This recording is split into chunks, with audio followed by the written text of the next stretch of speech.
Не с корабля на бал, а наоборот. Медсестра Демского ковид-госпиталя и студентка БГМУ Альбина Шайхлисламова завоевала титул «Королева Евразии-2021» на международном конкурсе красоты в Турции. Вернувшись в Уфу, девушка вновь отправилась в красную зону. Несмотря на успехи на подиуме, в будущем девушка мечтает стать врачом. Азат Садреев увидел реакцию пациентов, когда они узнали, что их лечат королевы красоты.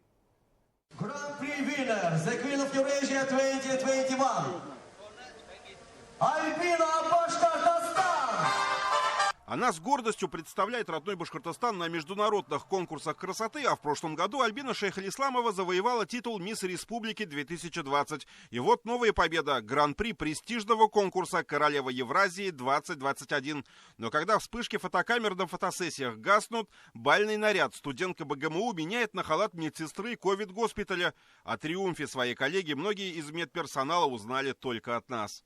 Медицинском мужестве такого замечательная девушка, которая завоевала такого высокого звания. Вас поздравляем.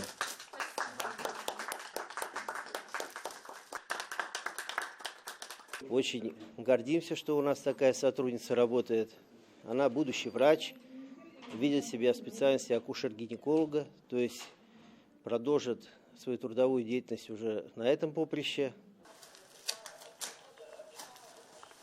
Пока же мисс Республики и королева Евразии набирается опыта в самом экстремальном месте, которое только можно придумать – в красной зоне, на передовой борьбы с коронавирусом.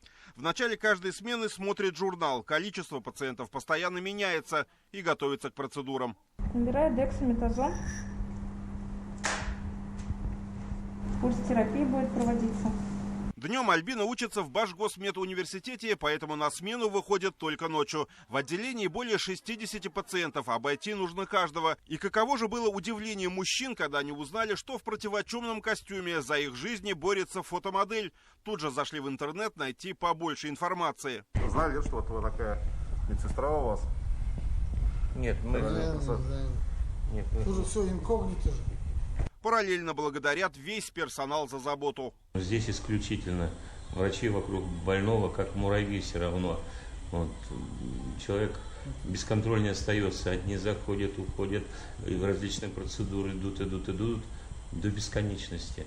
Но так хорошо пациенты чувствуют себя не везде, хотя и здесь за их жизни врачи борются до конца.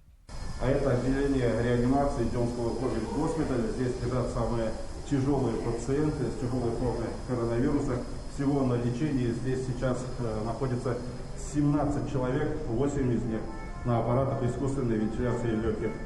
Узнать его можно по характерному звуку, который издают эти аппараты. Но как бы ни старались врачи, иногда коронавирус оказывается сильнее. Такие моменты самые сложные, говорит Альбина. Терять пациентов, которые мечтали вернуться домой, к своим родным, где их ждали и любили. К сожалению, не всегда состояние организма дает такую возможность, и не всегда пациенты выживают и возвращаются домой. Это очень обидно, очень грустно. И, конечно, бывают моменты, когда действительно плачешь. Медсестра верит, что рано или поздно инфекция отступит и жизнь вернется в привычное русло. Но пока этого не произошло, она вместе с коллегами будет продолжать бороться за каждого больного.